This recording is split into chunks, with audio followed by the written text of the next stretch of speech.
La NASA a publié aujourd'hui de nouvelles données sur Atlas 3U et ce que nous avons découvert défie toute prévision rationnelle. À ce stade de son voyage, cette comète interstellaire devrait s'éteindre tranquillement, disparaître dans l'obscurité cosmique en retournant vers les profondeurs glacées de l'espace. Mais les observations nous racontent une histoire complètement différente.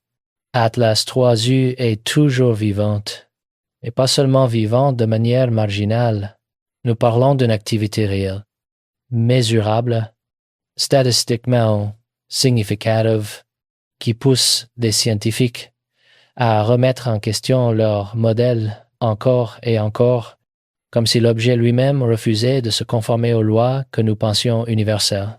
Si vous avez suivi cette trajectoire avec attention, vous savez que Atlas 3U était d'une violence extraordinaire dès le début.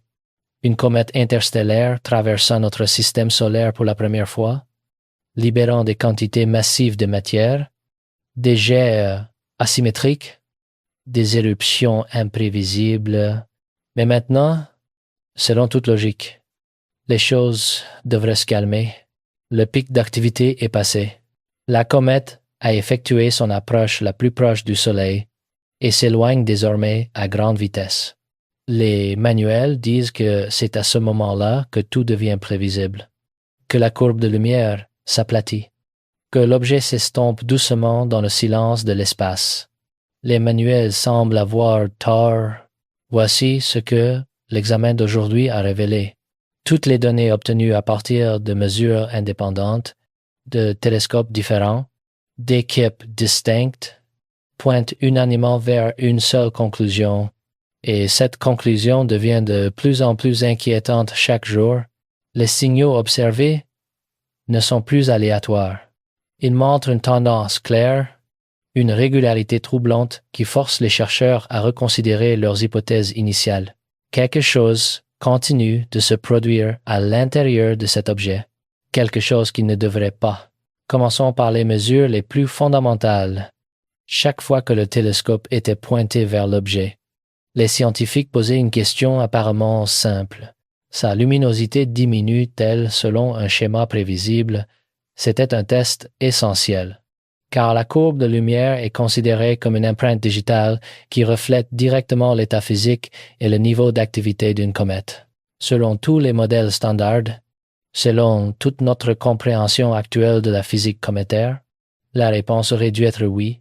Atlas 3U est maintenant plus éloignée du Soleil qu'elle ne l'était au moment de sa luminosité maximale. La lumière solaire est plus faible. L'énergie transférée à sa surface est réduite. La température est donc plus basse. Dans ces conditions, le processus de sublimation de la glace aurait dû s'affaiblir. La quantité de gaz et de poussière éjectée dans l'espace aurait dû diminuer, provoquant une baisse de luminosité le long d'une courbe lisse, régulière et entièrement prévisible, mais la réalité observée n'a pas suivi ce scénario. En fait, elle s'en éloignait considérablement. Lorsque l'équipe de recherche a superposé les dernières mesures de luminosité sur la courbe prédite, ils ont découvert que la comète était toujours anormalement brillante. Certes, elle était plus faible qu'à son pic de luminosité, mais l'atténuation était nettement inférieure à ce qui aurait dû être attendu à sa distance actuelle.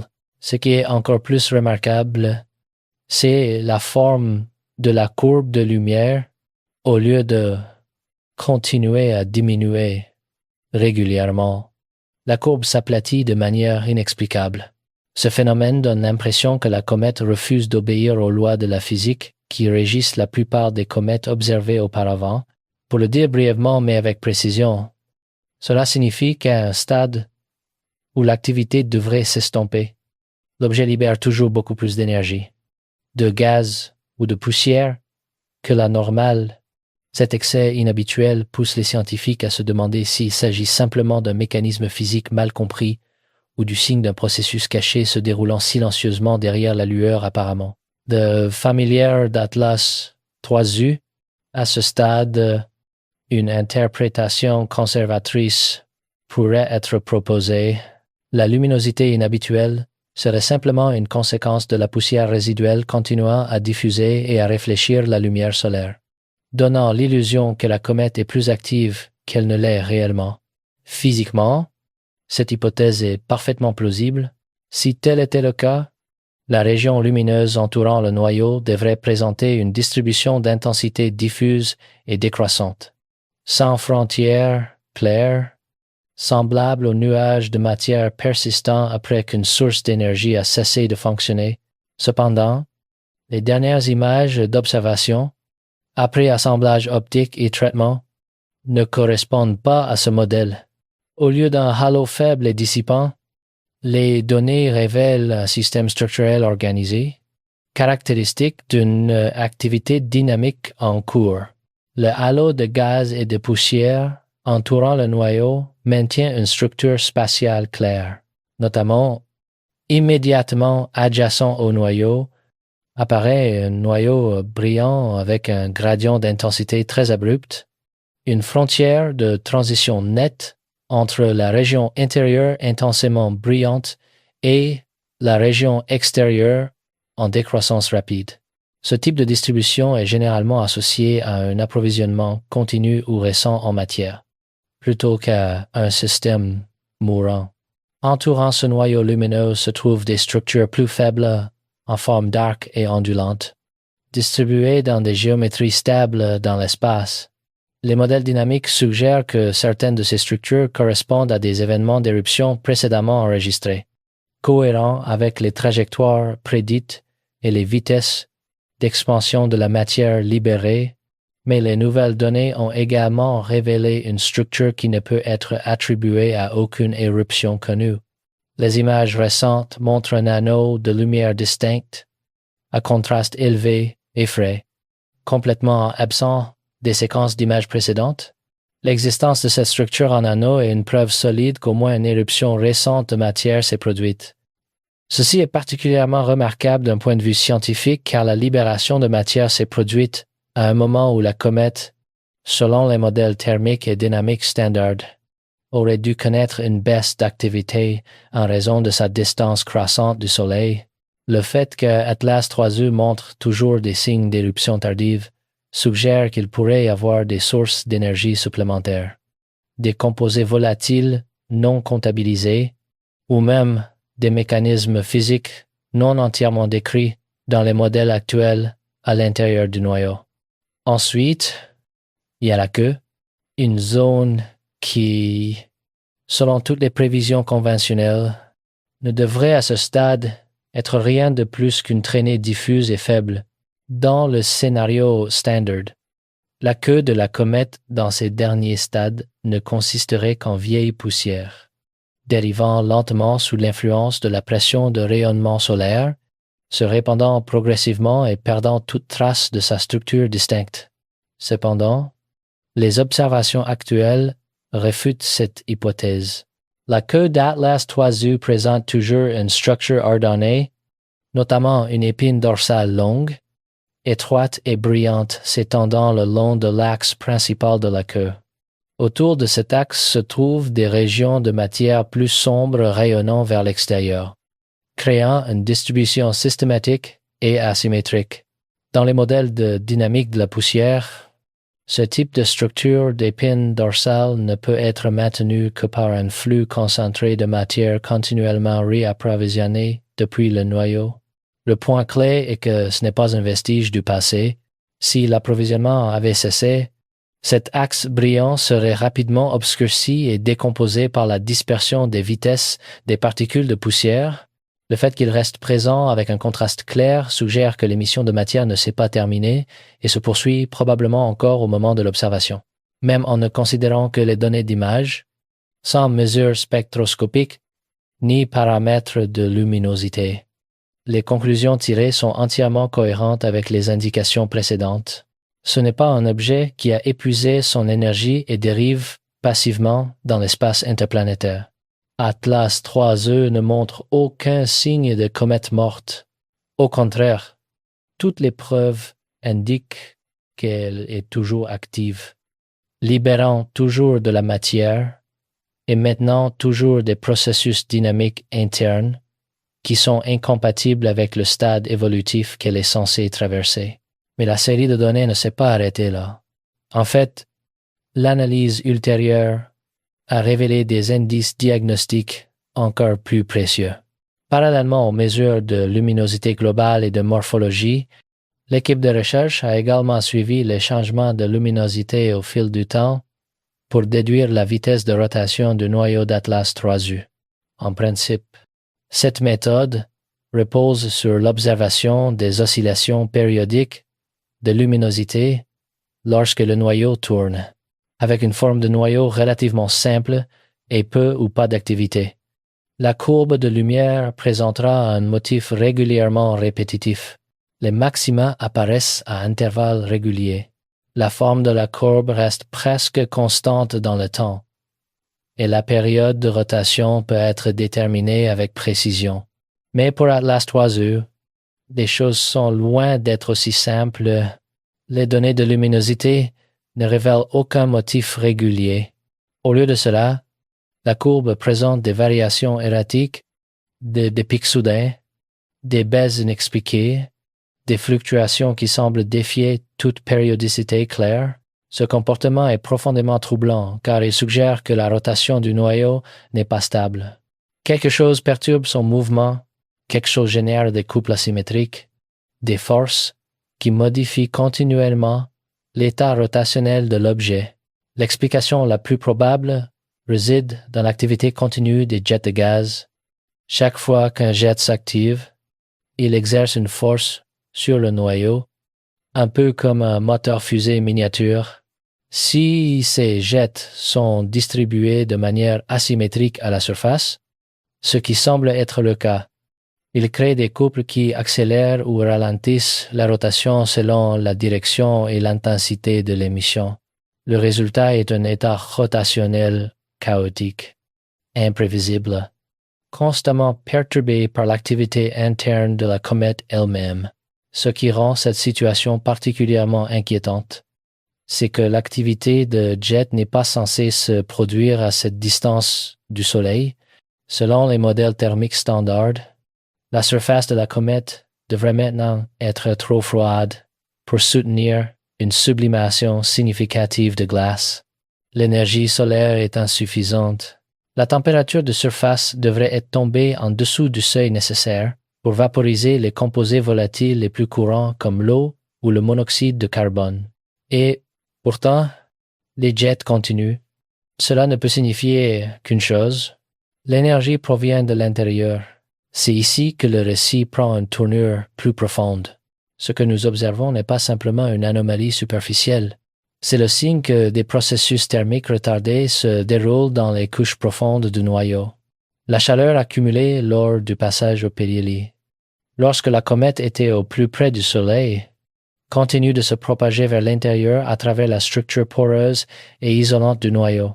Cette diffusion thermique est lente, très lente, prenant des jours, voire des semaines, pour atteindre les couches profondes. Mais une fois qu'elle y parvient, elle déclenche une cascade de conséquences. Ce retard est essentiel pour expliquer pourquoi l'activité d'Atlas 3U ne s'est pas dégradée comme prévu. La structure interne d'une comète est intrinsèquement hétérogène. Le noyau n'est pas une masse solide unique de glace, mais plutôt un environnement complexe avec des cavités, des fissures anciennes, des canaux et des chambres contenant divers types de glace. Ces masses de glace ont été isolées et scellées dans un état gelé pendant des milliards d'années, intactes par la chaleur depuis que la comète s'est formée dans un système stellaire distant. Les composés volatiles à l'intérieur ne se soucient pas de savoir si la comète a passé le périhélie ou s'éloigne du Soleil. La seule chose qui détermine leur comportement est la température locale. Une fois que la chaleur atteint l'équilibre nécessaire, ces couches de glace commenceront à sublimer directement du solide au gaz. Lorsque cela se produit, la libération de gaz et de matière est inévitable. Les réserves de glace réveillées créeront des éruptions tardives, fournissant une nouvelle source d'énergie à la comète et soutenant son activité même à un stade où, extérieurement, tout devrait s'être calmé chaque fois qu'une de ces sources de glace potentielles commence à sublimer. Une chaîne de conséquences se produit presque simultanément, toutes préjudiciables à la stabilité structurelle du noyau.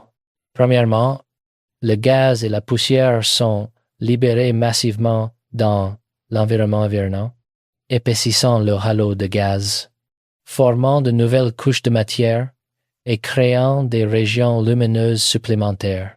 La conséquence directe est que les mesures de luminescence enregistrent des augmentations localisées, comme le reflètent maintenant les données d'observation récentes.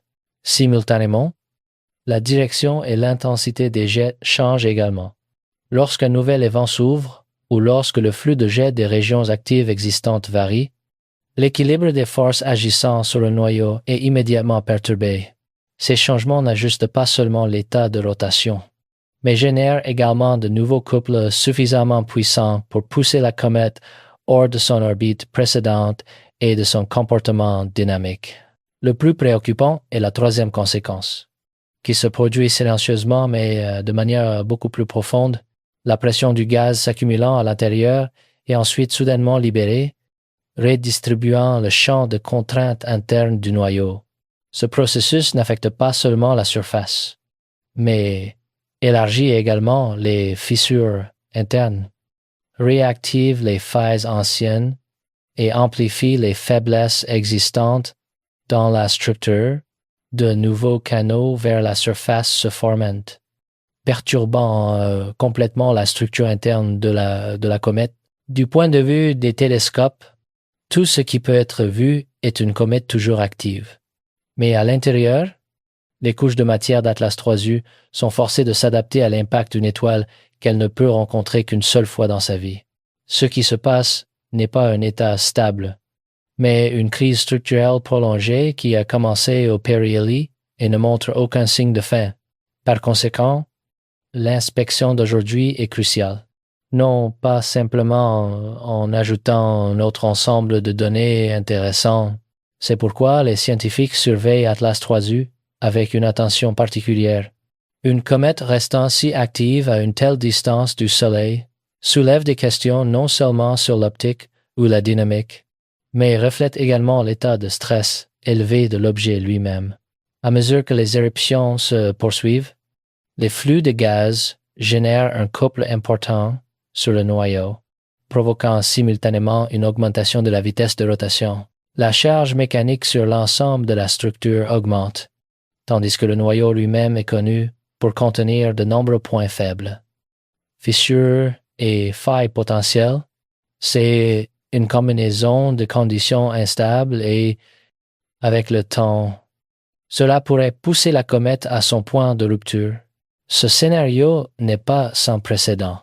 Dans le système solaire, les astronomes ont observé de nombreuses comètes qui continuent d'être très actives dans les derniers stades de leurs orbites, accompagnées de variations de vitesse, de rotation et de structures de halo de plus en plus complexes.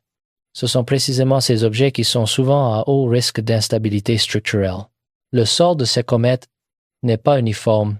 Certaines survivent à la période stressante, maintenant leur intégrité, puis s'affaiblissent progressivement et dérivent dans l'espace intact, mais il y en a aussi beaucoup d'autres qui ne peuvent pas supporter la pression accumulée, conduisant à des fissures, des divisions, voire un effondrement complet. Actuellement, à partir d'aujourd'hui, Atlas 3U est toujours officiellement classé comme un noyau unique. Il n'y a aucune preuve confirmée de séparation, aucun objet secondaire apparent n'est visible, aucun débris visible n'a été éjecté derrière elle, mais ces étiquettes et classifications ne changent en réalité pas la nature physique fondamentale de ce qui se passe. Les dernières données indiquent clairement que l'objet tourne toujours. Bien que légèrement, il émet toujours de nouvelles matières à chaque rotation. Il se propulse toujours le long de sa propre orbite, par des forces non gravitationnelles. La question que nous devrions nous poser n'est pas est-ce qu'elle fonctionne, Cette question a déjà reçu une réponse définitive. La vraie question, la question la plus importante est combien de temps peut-elle maintenir ce fonctionnement sans que quelque chose ne se brise? Regardons directement ce qui se passe. À chaque rotation, le noyau de la comète est soumis à des couples continus provenant de jets de gaz asymétriques. Chaque éruption libère une pression interne accumulée d'une manière qui ajoute encore plus de stress aux matériaux constitutifs. Et chaque fois qu'un nouvel événement s'ouvre, l'intégrité structurelle du noyau est davantage compromise. C'est un processus cumulatif, pas un phénomène transitoire. Cet état ne peut pas durer indéfiniment. À un moment donné, le système sera forcé de changer. Si les observations des prochains jours continuent de montrer des niveaux d'activité similaires, si l'accélération non gravitationnelle ne diminue pas, et si de nouvelles structures continuent de se former dans le halo de gaz, cela signifie que cette phase instable n'est pas encore terminée. À ce moment-là, Atlas 3Du continuera à être poussé plus près des limites mécaniques qu'un noyau cométaire peut supporter. Inversement. Si la courbe de lumière commence finalement à diminuer de manière significative, si de nouvelles couches cessent d'apparaître et si la répulsion non gravitationnelle diminue régulièrement au fil du temps, cela pourrait être un signe que l'activité touche à sa fin. Peut-être alors serons-nous témoins du chapitre final d'une rencontre violente et tendue entre un visiteur interstellaire et notre Soleil. Par conséquent, les observations quotidiennes de la NASA ne sont plus simplement procédurales. Elles servent de dispositifs de surveillance vitaux, semblables à un moniteur de fréquence cardiaque pour un patient gravement malade. Ces données suivent le rythme de vie d'une comète interstellaire pendant son unique voyage à travers le système solaire. Et pour le moment, ce rythme ne s'est pas ralenti comme prévu. Chaque nouveau contrôle révélera si le système se stabilise ou reste sous stress jusqu'à ce qu'un événement majeur se produise, comme une fragmentation, une rupture ou une séparation en plusieurs morceaux distincts. C'est un scénario qui est envisagé. Chaque nouvelle donnée pourrait nous rapprocher ou nous éloigner de ce résultat. C'est pourquoi les mises à jour d'aujourd'hui sont importantes et pourquoi les observations des prochains jours seront tout aussi significatives. Nous assistons de première main à un objet d'un autre système stellaire qui a erré dans l'espace interstellaire pendant peu, et des millions d'années, et qui fait maintenant face au test le plus sévère de son voyage. Le fait qu'Atlas 3U reste très active à une grande distance du Soleil, longtemps après le périhélie, suggère qu'elle est au bord du danger. Les principes de la physique sont clairs. Les données aussi. Le stress mécanique est réel et s'accumule toujours.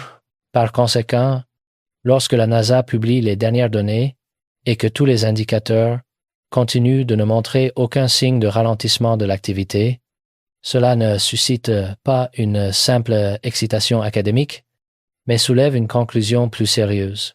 L'objet reste en danger et le processus de surveillance se poursuivra. Les mesures seront répétées jour après jour, cycle après cycle, car l'histoire d'Atlas 3U est loin d'être terminée et le résultat final de cette rencontre est loin d'être décidé.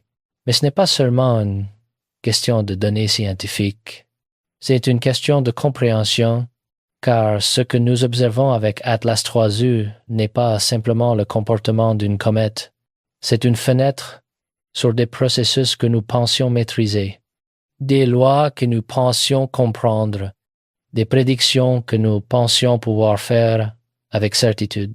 Et pourtant, cet objet, ce visiteur venu d'ailleurs, nous rappelle avec une clarté troublante que l'univers ne se soucie pas de nos modèles.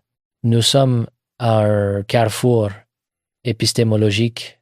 Soit nous continuons à appliquer des cadres théoriques qui échouent systématiquement à prédire le comportement de cet objet, soit nous acceptons que quelque chose de fondamental dans notre compréhension des comètes interstellaires est incomplet. Ce n'est pas une faiblesse, c'est une reconnaissance, car la science n'est pas une machine qui produit des certitudes. C'est un organisme qui apprend de ses erreurs et en ce moment même, elle se tient devant son plus grand miroir, non pas à cause d'un échec, mais à cause de tout ce que Atlas 3U n'a pas expliqué, chaque anomalie, chaque écart par rapport aux prédictions. Chaque structure inattendue dans le halo de gaz est une invitation à repenser, à recalculer, à reconsidérer. C'est inconfortable, c'est déstabilisant, mais c'est exactement ainsi que la connaissance progresse. Il est plus facile de nier cette transition. C'est le chemin emprunté par la plupart des gens, mais c'est la confrontation directe avec celle-ci qui motive les véritables scientifiques, les visionnaires, ceux qui ne se satisfont pas de l'évidence. Et ce n'est pas seulement un choix intellectuel, c'est un saut existentiel. Deux chemins s'offrent à vous. Continuez à répéter des modèles qui n'expliquent pas l'univers, ou entrer dans une zone de turbulence où les vérités n'ont toujours pas de nom. Si vous êtes arrivé jusqu'ici, vous savez déjà quelle réponse sera la plus honnête. Et à ce stade, je voudrais vous inviter à poursuivre cette enquête. Abonnez-vous à la chaîne dès maintenant, car ce que nous faisons ici n'est pas un divertissement. C'est une résistance au conformisme intellectuel. Aimez la vidéo, commentez votre réflexion la plus dérangeante. Partagez ce contenu avec ceux que vous connaissez et qui ont le sentiment que l'univers n'est pas ce qu'il semble être. C'est la fin de la vidéo, mais cela pourrait être le début de quelque chose de bien plus inquiétant. Car au fond de nous, la force qui maintient Atlas 3U ensemble pourrait être la même que celle qui la pousse vers sa désintégration. Et peut être que nous aussi, nous sommes témoins de notre propre confrontation avec l'inconnu, un visiteur venu d'ailleurs, qui nous rappelle que nous ne comprenons toujours rien.